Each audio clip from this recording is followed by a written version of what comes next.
Against expectations, it looks like the Republicans in the House, led, so to speak, by the incompetent Speaker Mike Johnson, may actually pass their continuing resolution, which is basically a temporary stopgap measure to keep the government open and to keep things funded.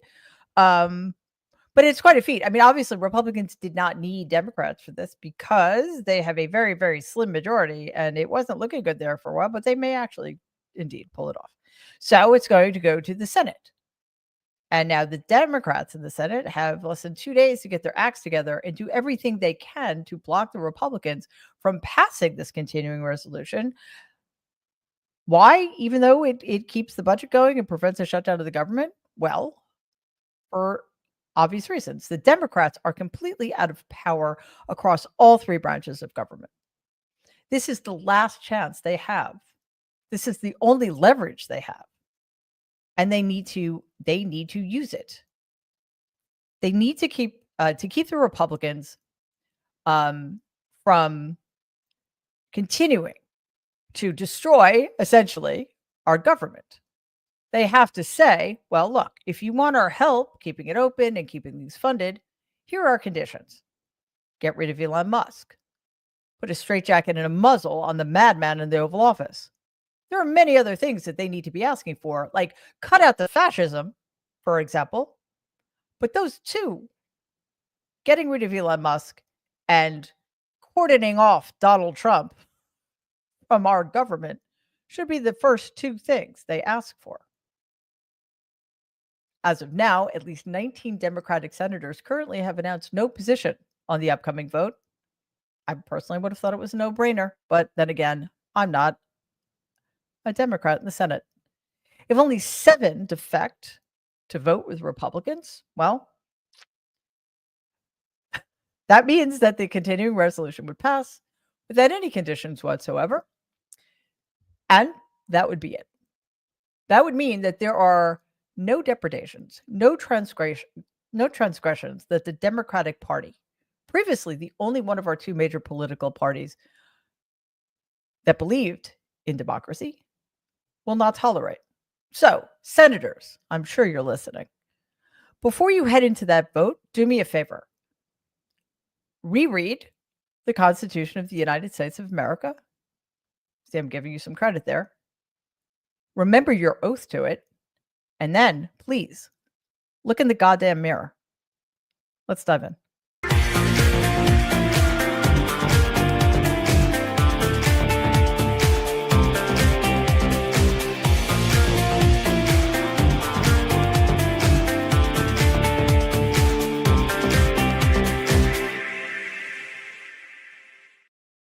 Hello, everybody, and welcome to this evening's edition of Mary Trump Live. It is lovely to have you here, despite the fact that it was just yet another relaxing, peaceful, uneventful weekend in America. Yeah. Anyway, lots to get to.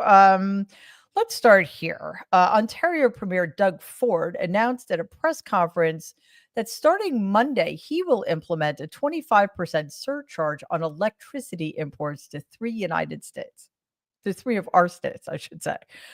He also issued a warning that if the United States imposes new tariffs on Canadian goods, and this is something I'm really looking forward to because I live in one of the states that would be affected, he's going to cut off electricity to those states. Let's watch. We will apply maximum pressure to maximize our leverage. That's why today we're moving forward with a 25% surcharge on electricity exports.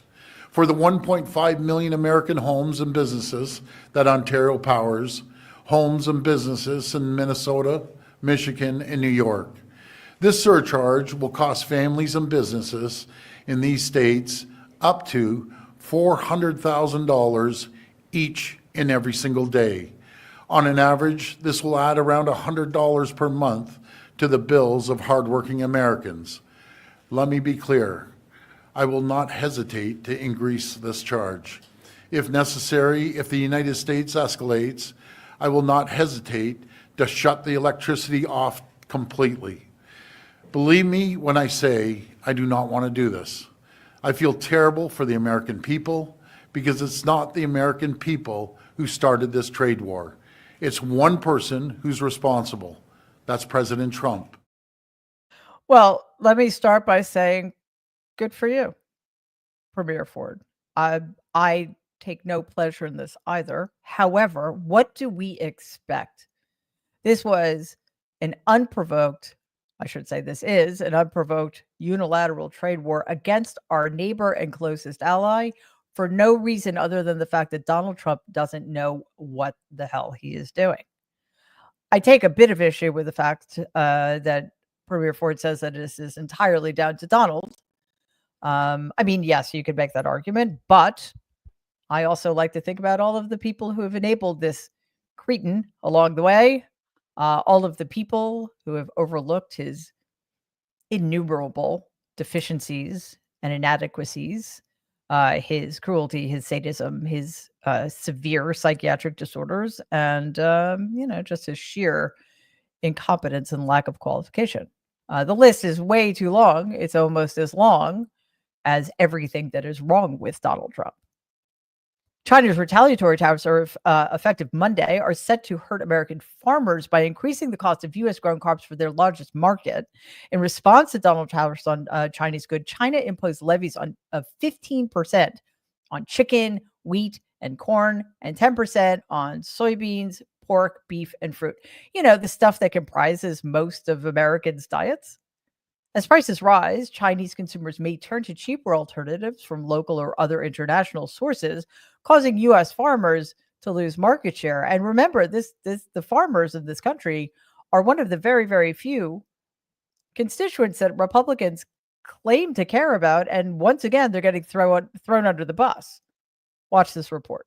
Potential problems for farmers as a result of President Trump's trade wars. New tariffs from China, they begin today on U.S. agricultural goods, and it is a big issue because China is a key market for many American agricultural products. China's retaliatory tariffs came into effect today, hitting key U.S. agricultural products and causing significant pain to American farmers, with China being its largest market in this sector.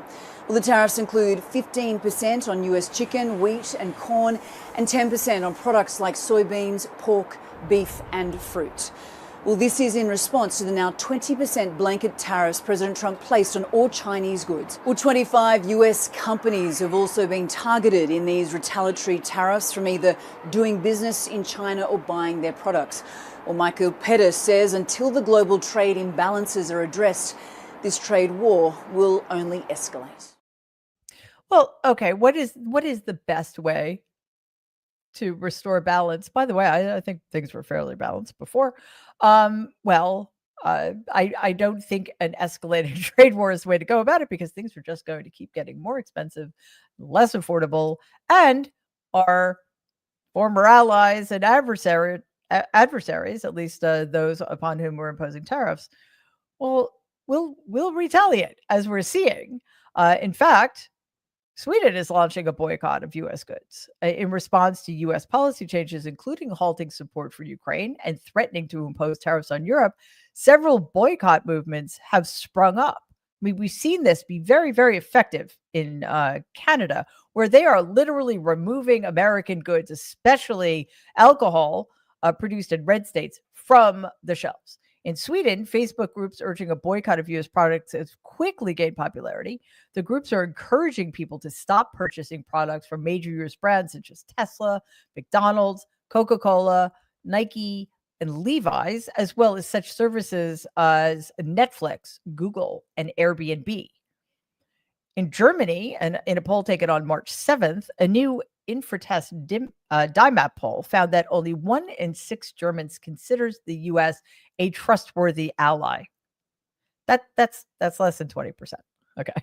And 75% believe NATO members can no longer rely on U.S. protection. Those are alarming numbers, but I think they have every reason to be. Since Donald suspended U.S. arms shipments to Ukraine, Germany has doubled its defense spending, but 60% of Germans believe European nations cannot make up for lost U.S. support, probably because they can't. With NATO weakened by Donald, 50% of Germans now support the creation of a Europe military alliance. marking a shift away from reliance on U.S. defense commitments. Again, a wise move. Amid Donald's policy shifts, Merz, Chancellor of Germany, pledged that Germany would do, quote unquote, whatever it takes to strengthen the Bundeswehr, despite opposition from the far-right ADF party. That's the German Nazi party, which is supported by the likes of Elon Musk and J.D. Vance, the guy who is presumably our vice president. 2/3 of Germans worry that Europe is now at the mercy of Donald and Putin, further complicating Germany's security and diplomatic strategy. Again, all of these concerns are completely valid. All of these numbers make perfect sense to me. Nothing that's being done by Donald and his fascist regime is in support of Europe or their ally, Ukraine. None of it. Everything that has been happening in the last few weeks is directly contradictory to the idea that the Western alliance is strong or that the Western alliance can even survive, because Donald is wholly owned by his handler and puppet master, Vladimir Putin. Why? How? I don't care. Just look what he's doing and look how he's acting. He is clearly on the side of Putin and Russia and against the side that is the right side of this, the pro-democracy side. And Europe knows as well as anybody, except perhaps the Republicans, the fascist Republicans in the United States of America, that if Russia is allowed to encroach further into Ukraine and potentially take over that country, a country that would have been, could have been, and should have been one of our strongest allies in the fight for democracy, then the rest of Europe is no longer safe. Since Donald cannot seem to understand the impact his actions have, well, he can actually. I mean, this is what he understands. He understands that if he does certain things, he gets lots of attention. Yep, that's the whole rationale for all this, and then potentially money. So stocks fell sharply today. The New York Times said they tumbled. I mean, if you mean tumbled off a cliff, then yeah, sure, they tumbled. And this was after Donald hinted that a recession could be possible amid market volatility over tariffs in an interview that aired last night on Fox. By the way, we released a video on this one, another video that does a deeper dive into the interviews he held over the weekend, and his voice is altered. So you may want to enjoy that after you watch this. So yeah, the Dow fell almost 900 points, or more than 2%, following negative financial reports and ongoing concerns about the impact of Donald's tariffs on the economy. Let's watch. We continue to follow this news of the markets closing and clocking in the worst day of the year so far. Tumultuous day on Wall Street. The Dow falling, as you see there, about 890 points, or down a little more than 2% since the start of the day. We know the S&P fell 3%, or 187 points, putting it on track for the worst day of the year. The S&P also shed 3.1% last week. It was its worst weekly performance since September. And the tech-heavy NASDAQ was hit even harder. It was the worst day for NASDAQ since 2022, falling almost 9,000 points, or about 4.7%, after entering a correction last week. We know Tesla shares plummeted, so did Alphabet, Apple, Nvidia. A lot of this is being driven by uncertainty about tariffs and the future of the economy. Now, we did hear that President Trump on Sunday was non-committal about whether his policies will push us into a recession, and said it would be a period of transition. A period of transition was what somebody says when they have no idea what they're talking about. And also somebody who doesn't care about the consequences of his actions says something like what he said in one of his interviews with Maria Bartiromo over the weekend, which is, I believe, something like, I'm paraphrasing, but basically, a recession, I don't want to think about it. Good job, Donald. Well done. This is only going to get worse, because as our former allies are standing firm and not giving in to Donald's insane demands, essentially not letting the United States destroy their economies, because, they're not sycophants. Donald seems to forget that because he's surrounded by so many of them. But other governments have no stake in keeping Donald's ego protected from his pathetic loserdom. As these things ramp up and our allies, former allies, stand firm against this onslaught and make us feel the same pain, he's not going to change his mind. I mean, he may go back and forth because that's been happening a lot, but then he's just going to double down because his feelings will be hurt that they didn't just let him do whatever he wanted. You know what the economy and markets really hate? Well, yeah, Donald Trump, obviously, but uncertainty. And he is the human embodiment of that right now. In today's afternoon trading, Tesla shares dropped $36.66 or 14%. That's a lot of percentage points. This marks the lowest price for Tesla stock since late October, reflecting growing investor pessimism as the company's global sales slump. Musk's support for Donald and other far-right political figures worldwide only further the decline, according to analysts, which is good because people in positions of power like Musk, he has not just an obscene amount of money, but he has a lot of very powerful companies. Sometimes the only way to hold them accountable is to stop buying their stuff. And that is happening with great frequency in other countries, in Germany, for example, and China, and other European countries, not that China's a European country. And, they're taking a hit as well here, but they need to take more of a hit. Elon, sadly for him, but happily for us, is just having a terrible day all the way around. Check this out. The rage at Elon Musk is indeed out of control and increasingly violent. Protesters clashing with police outside a Tesla building in New York City over the weekend. Protests, vandalism, even arson gripping Tesla locations across the country, including a Molotov cocktail landing in a dealership lot. And breaking just moments ago, Elon Musk himself reporting that the X platform is facing a serious cyber attack, saying, quote, "We get attacked every day, but this was done with a lot of resources, either a large coordinated group and or a country is involved." Okay, I'm going to get to that in a second, but the first thing I want to say is this. We need to shut all of this down. Absolutely. Protest. Get out there in bigger and bigger numbers, please. This has to be something we dedicate ourselves to. However, no violence. None. It's unacceptable. That makes us like them. I don't want to be like a fascist. I don't want to be associated with people who use fascist tactics to get their way. So cut it out, those of you who are throwing Molotov cocktails or shooting up car dealerships. Do you think that affects Elon Musk? No. It affects the people who work there, who are just like doing their jobs. So let's please stop it, because all we do then is completely undercut our argument. Now, obviously, it may not be people on our side. It may just be like, right-wing fascist fanatics who just, love Tesla so much and they just don't like what Elon Musk is doing. I don't know. But whatever, if it has to stop.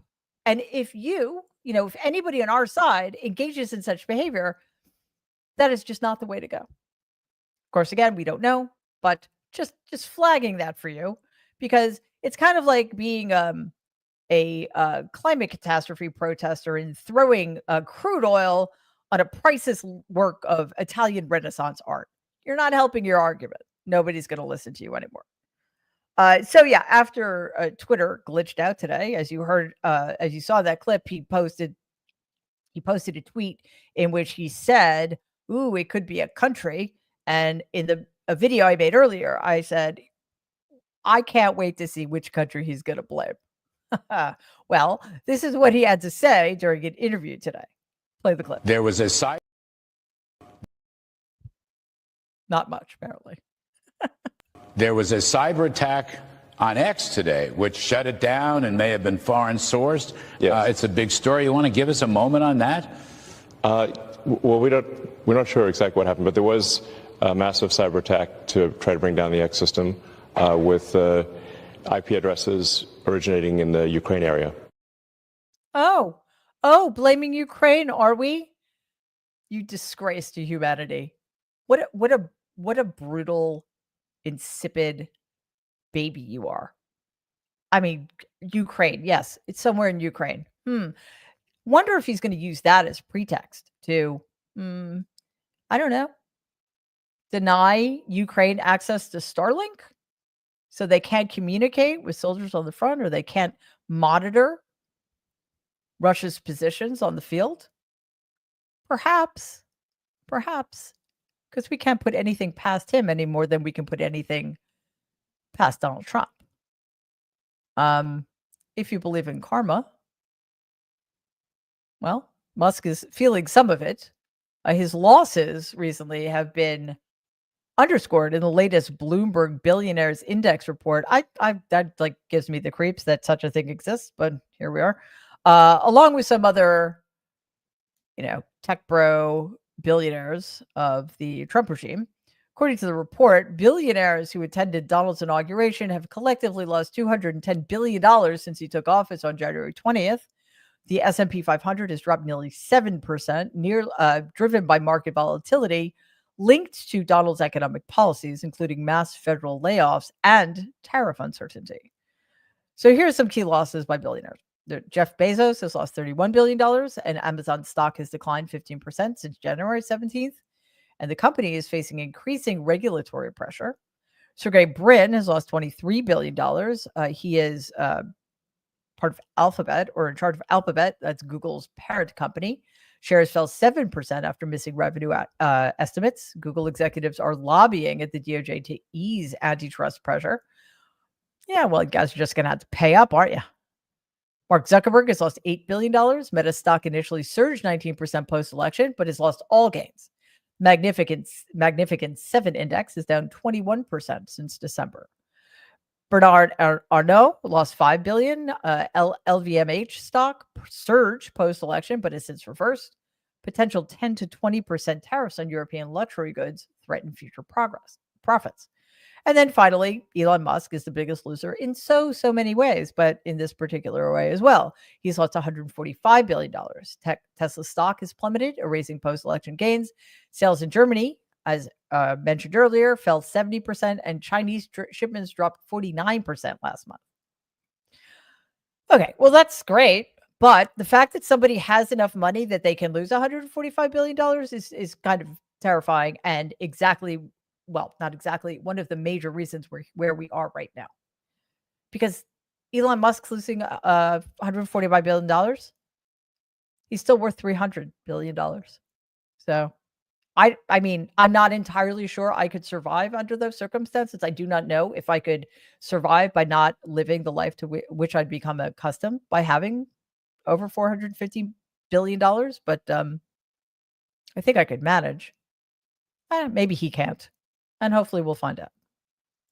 The combined market value of companies tied to these billionaires has fallen by $1.43 trillion since January 17th. Investors initially expected Donald's return to boost business, but are now reacting to the aforementioned economic uncertainty. Ukrainian President Volodymyr Zelensky arrived in Jeddah, Saudi Arabia today to meet with, this can't have been fun, Prince Mohammed bin Salman. The visit comes as Donald cuts military aid and intelligence sharing with our former ally, Ukraine, to help boost our former enemy, Russia, forcing Kyiv to seek alternative diplomatic and financial support. Play the clip. Would you consider lifting the intel pause on Ukraine? What does Ukraine have? Well, we just about have. I mean, we really just about have. And we want to do anything we can to get Ukraine to be serious about getting something done. Okay, that was Donald on Air Force One. Our plane, by the way, which he's using our money to fly around for ridiculous reasons. That was a very weird response because, one, it's not true. And two, I don't know about you guys. I'm heartily sick of his continuing to act as if Ukraine is the aggressor here. It's obscene. And The fact he gets no pushback, the fact that he's allowed to have reframed this argument in such a way should offend all of us. Saudi Arabia has positioned itself as a key diplomatic player between Ukraine and Russia, leveraging its ties with both nations. Zelensky's meeting with bin Salman signals that Ukraine is looking to diversify its alliances amid uncertainty about continued U.S. support. NBC News on March 9th, 2025, confirmed that Donald's real goal is pressuring Ukraine into territorial concessions to Russia, not securing peace. Well, and if you realize that Putin and his army are continuing to encroach into Ukrainian territories, you know that Russia's not serious about peace either. Despite publicly tying U.S. military aid to Ukraine, signing a minerals deal, Donald has privately told aides that he will not reinstate military assistance or intelligence sharing, even if the deal is signed. While top Ukrainian officials, including Chief of Staff Andrei Yermak, will meet with U.S., kind of sort of part-time Secretary of State Marco Rubio on March 11th, Zelensky will not attend the talks, choosing instead to return to Ukraine as the war intensifies. Why? Well, because, as I just said, Russia isn't letting up, because Russia has absolutely no interest in peace, and Russia is taking full advantage of the opening Donald continues to give them because he is a traitor to America and to the Western Alliance. Over the weekend, Donald suggested Ukraine might not survive the war, stating during his Fox interview, quote, "Well, it may not survive anyway," unquote. This rhetoric has alarmed both Ukrainian and Western leaders, reinforcing fears that Donald may be setting the stage for abandoning Ukraine entirely. Play the clip. Are you comfortable with that? The fact that you walked away and Ukraine may not survive?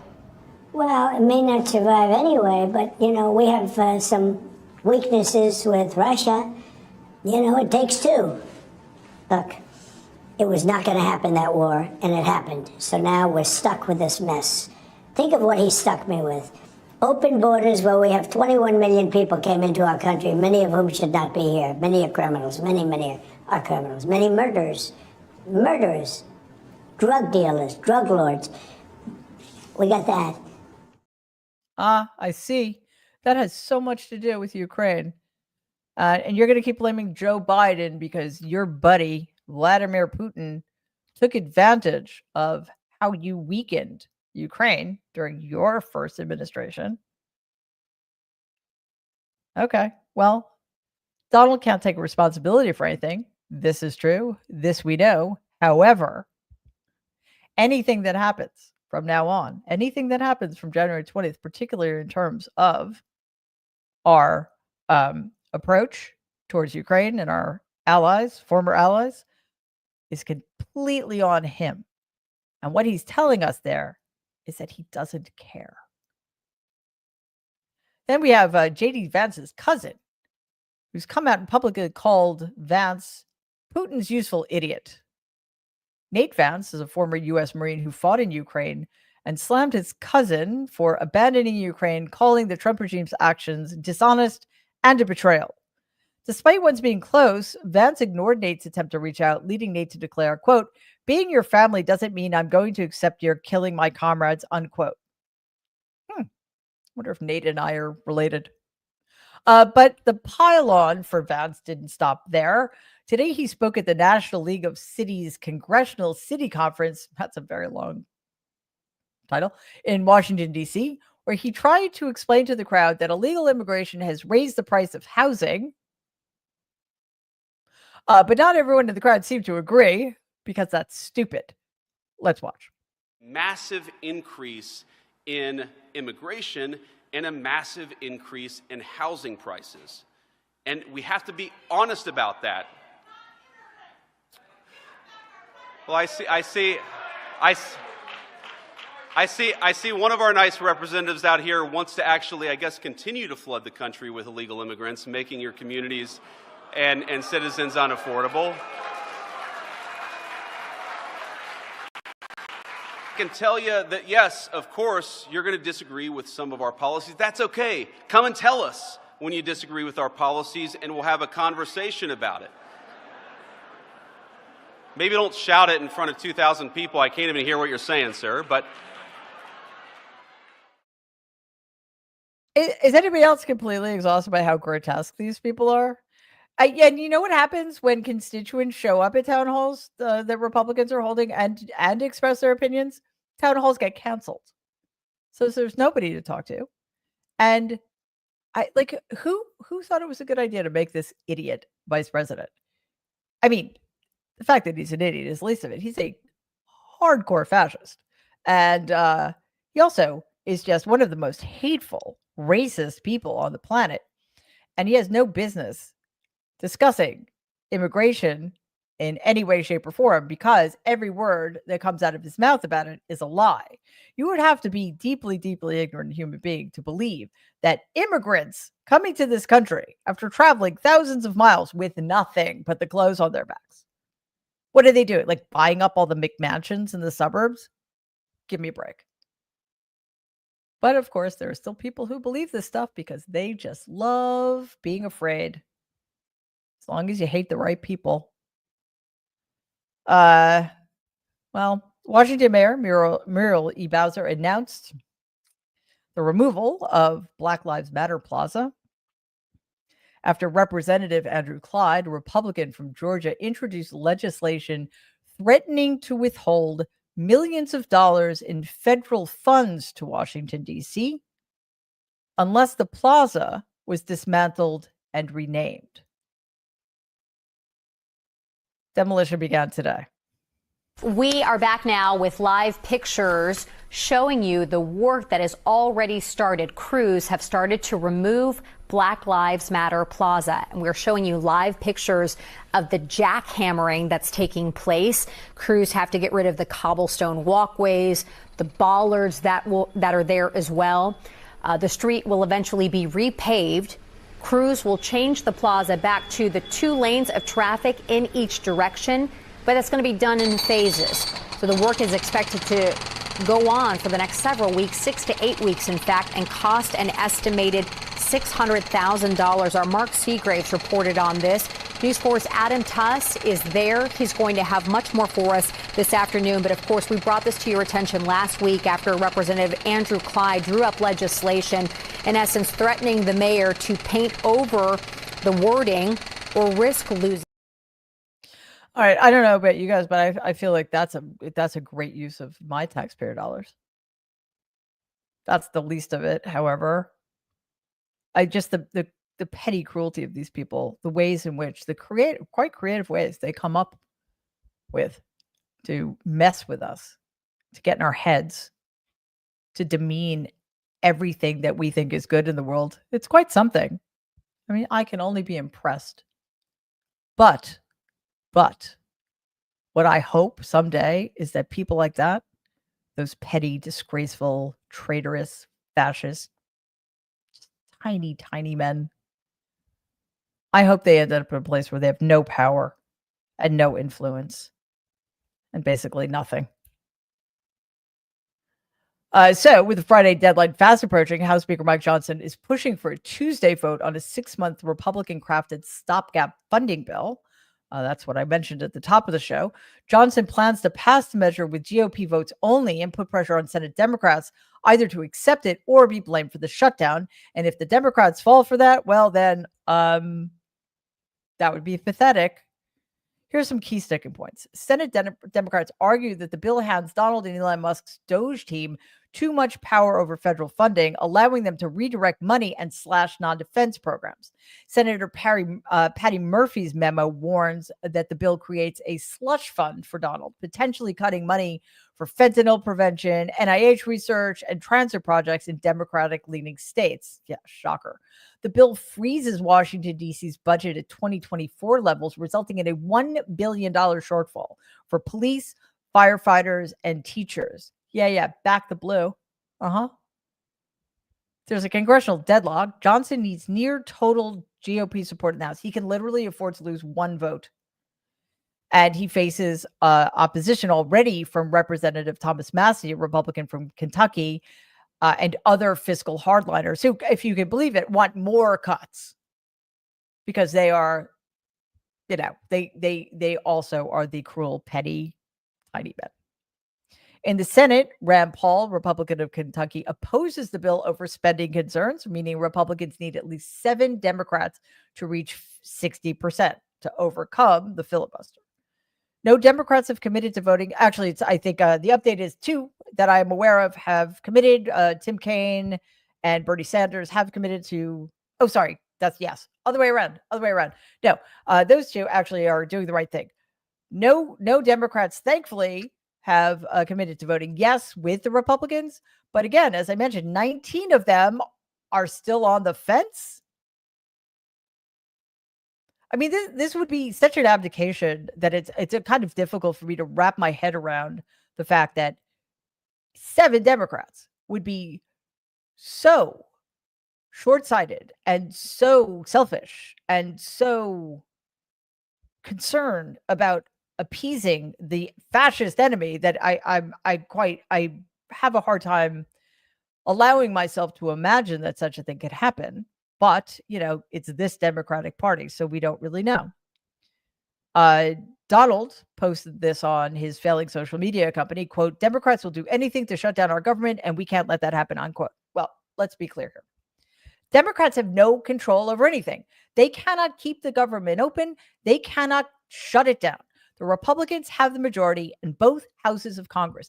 If they can't get something passed without Democratic help, well, that's their problem because they are in charge of everything. Of course, they will spin it this way, and a lot of ignorant people will believe them. But you know why? Because the Democrats have been so appalling in getting the message out about what is actually happening here. So, again, Democratic senators, look in the mirror, please, and start opening your mouths and vote no. Okay. It's like we don't have weekends anymore. So we really need the good stuff. This is good in a way that's proactive and actually is going to make a huge difference for Americans' health. A team of volunteer archivists has launched restoredcdc.org. This recreates the Centers for Disease Control website as it appeared before the Trump regime removed or altered public health data under executive orders targeting DEI and gender identity policies. While a federal judge ordered HHS, Health and Human Services, to restore missing pages, many links remain broken or hidden. I'm sure that's just accidental. The volunteer-run site ensures public access to deleted health information, with plans to add a tool comparing pre and post Trump regime changes. This effort joins other archiving projects preserving government data altered for political reasons, which is fantastic. I mean, I wish for the life of me I could remember which publication did this, but similarly during COVID, when HHS and CDC were not releasing real COVID numbers, a consortium, I think maybe it might have been Johns Hopkins, actually. I don't remember. I'll check, but created their own website with data, with relevant, actual real-time data that served to help Americans understand what was going on, like how bad COVID was in their areas, et cetera, what the spread was. So this is along the same lines. It's just shocking that it's happening again with Donald in the White House. All right. Well, I hope that made you feel better because again, it's not just it's happening. This is specific to the CDC, but there are other efforts in other areas to help keep the American people informed during these very uncertain times, and especially given the fact there's like no transparency from the Trump regime. All right, let's get to your comments and questions. What just happened? Ah, Cindy, there you are. Thank you so much, Cindy. Really appreciate that. Super sticker. Okay, I don't know what I just did. I just erased somebody, and I'm sorry. Okay, let me try this again. Suki56, thank you as always. That's awesome. Comment, Mary, in the 90-page document, there are a lot of items where the federal department were allocated $0.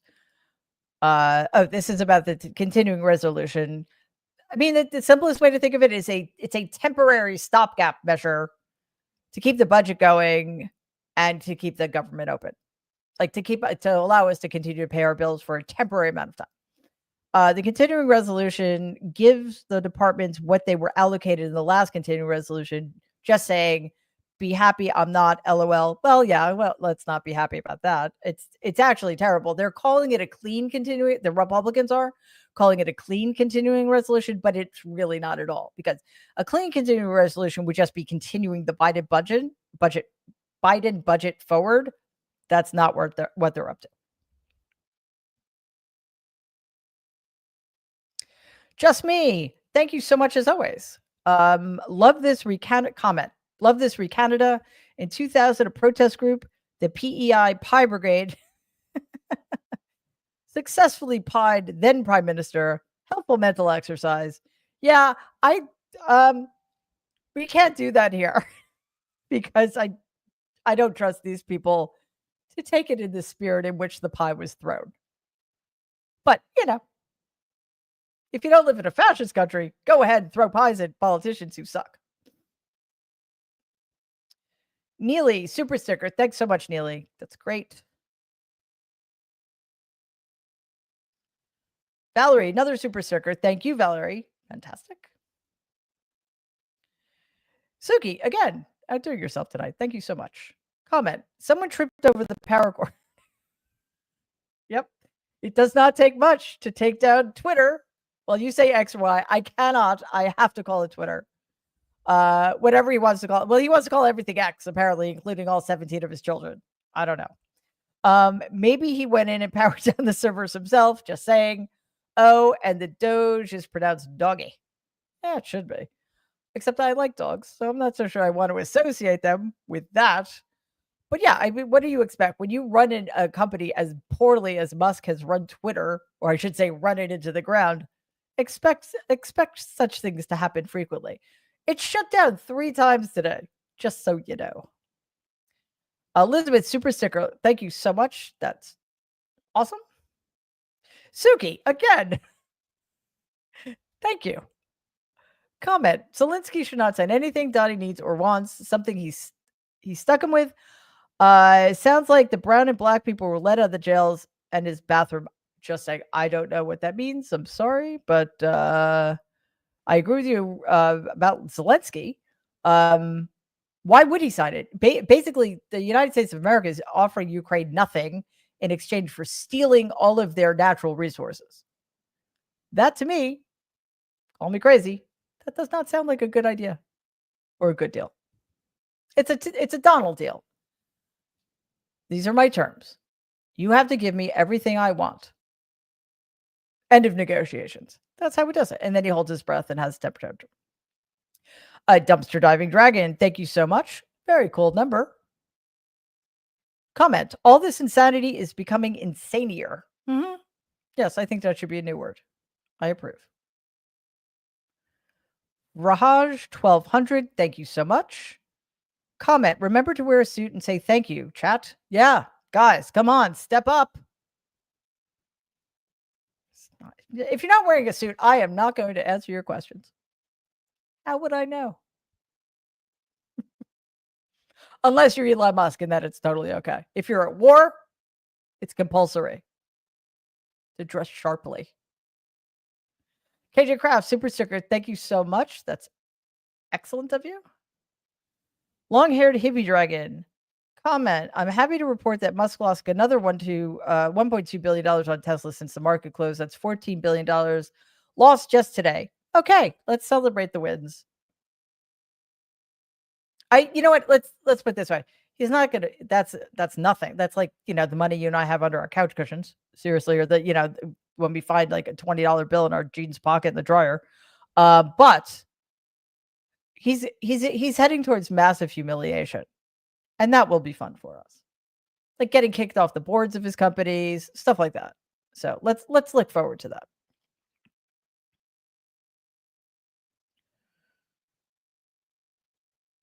Susan. Hey, Susan. How's it going? Comment. American Medical Association has a YouTube channel. Oh, awesome. Thank you. Susan is one of our kick-ass moderators.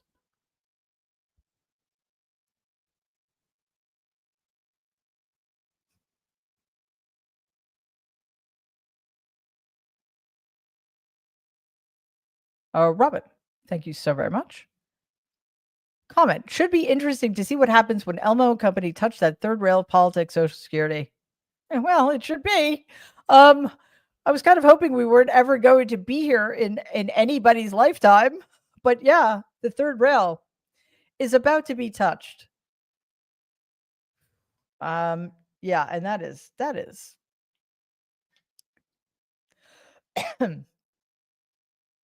I'm speechless about contemplating that. So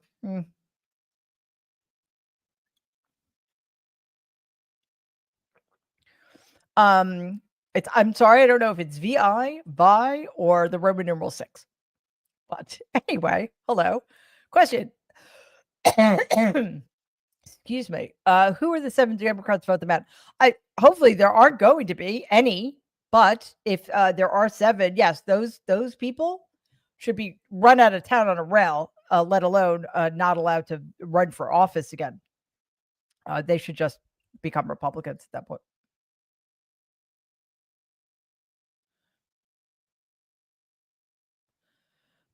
Jen, thank you so very much, Jen. Appreciate it. Comment. Absolutely love your content. Thank you. We love providing it. There's no way you can be related to Orange Man. Well, there are reasons I believe that I am. First of all, my eyebrows. There's that. Also, I have a birth certificate. I found it when I was a kid. I was hoping against hope, but nope. It's legit.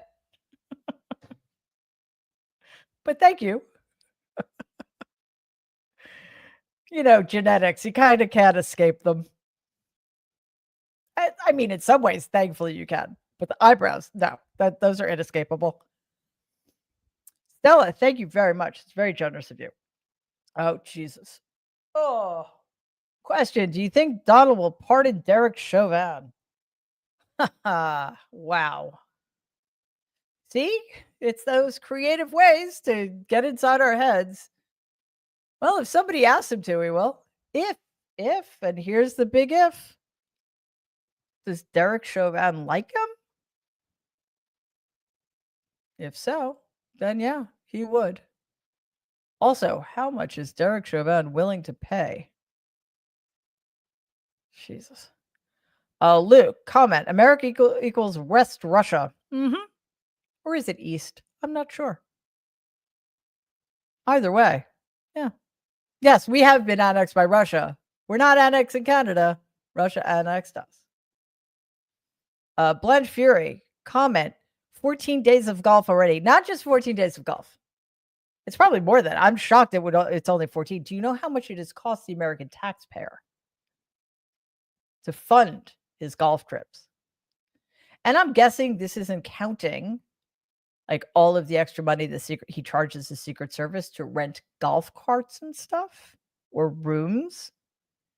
$18 million. And if it's 14, that's 14 rounds of golf for $18 million. I think that's less than what Pebble Beach costs. Yeah, that's what we're paying for. Diane, thank you very much. That's fantastic. Question. Changing the name Twitter to X was perhaps unintentionally predictive. Well, I mean, the first thing it was really moronic because not only because Twitter was a brand, but it was a noun and a verb. Like tweeting became an actual gerund, and to tweet was a verb. Like everybody knew when you said you were tweeting something. So he just like got rid of all of that name recognition. Well, except for those of us who refuse to call it anything else. But yes, unintentionally predictive, or maybe not unintentionally, although he is very stupid. So who knows? Let's err on the side of caution and say yes, it was unintentional. Carmen, thank you so very much. comment is incomplete. But okay, you're welcome. It's the gestalt of it all. Claire, thank you very much. That's great. Comment. Thank you, Mary. You're a real life mind saver. Well, okay. Happy to be. A little surprised, but I'm happy to be. Okay, Jay. Thank you so much, Jay. Comment. Will Donald rob Fort Knox? Say it was empty? Yes, of course he will. He wasn't going to Fort Knox to see if the gold was still there. He was going to Fort Knox to case the joint. You know, somebody's got to pay for. I don't even know what he wants it for. He likes gold. He's sort of like the proto Bob Menendez in that way. You know, gold bars. Cool. It would also be the first time Donald actually owned actual gold. Because like everything of his is like gold plating or, cheap. Oh, that was you again. Neely, super sticker. Thanks again, Neely. Much appreciated. DM Upton question. Can you give us some psychological strategies to deflect all the gaslighting? Wow. Yeah, I mean, if you know it's gaslighting, right? That's the first biggest way to diffuse it. Just don't take anything they say at face value ever. And that alone should be enough. Like that doesn't help us counteract the fact that they're gaslighting us all the time and lying and stealing everything and destroying democracy. But believe nothing they say ever. And just, trust your eyes. Just be self-aware, be grounded in the moment. Listen to independent media. Listen to people who are willing to tell you the truth, not pull punches. And like here, we try to do those things. I think that, that's our mission, but we also try really hard not to make it unbearable, so that too, like if you need to go do something else, go do something else, but then come back here because it's fun, generally speaking. Although they're doing their best to make that very difficult. Henry, thank you so very much, Henry. Comment, maybe it's too cruel, but maybe he could have the same fate as the bishop in Caddyshack. I can't say that out loud, but yes, perhaps, because I've heard that holding a golf club on a golf course during a lightning storm is contraindicated for living. But Donald also stared straight into a solar eclipse. Maybe he doesn't know that. I'm not going to tell him. All right, guys. Thank you for that. Thank you for being here. Thanks everybody watching on YouTube. Everybody, the tiny number of people still streaming on Twitter who can actually find us. Everybody, I'm not sure if Substackers are here tonight, but if you are, welcome. It's so awesome to have you here. It's fantastic that we can live stream over on Substack now. For anybody who doesn't know, Substack is just a platform. I have a newsletter over there. It's over 3 years old. There's an amazing community like this one over there.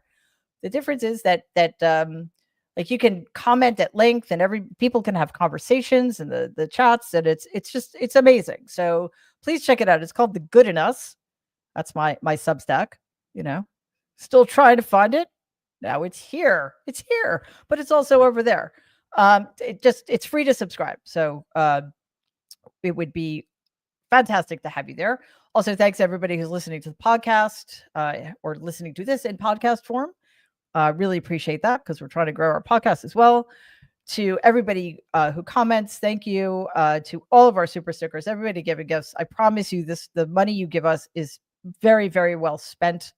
We're trying to be as comprehensive and we're trying to be a well-oiled machine that actually can keep up with everything and keep everybody informed in a way that we hope is interesting and obviously factual and entertaining.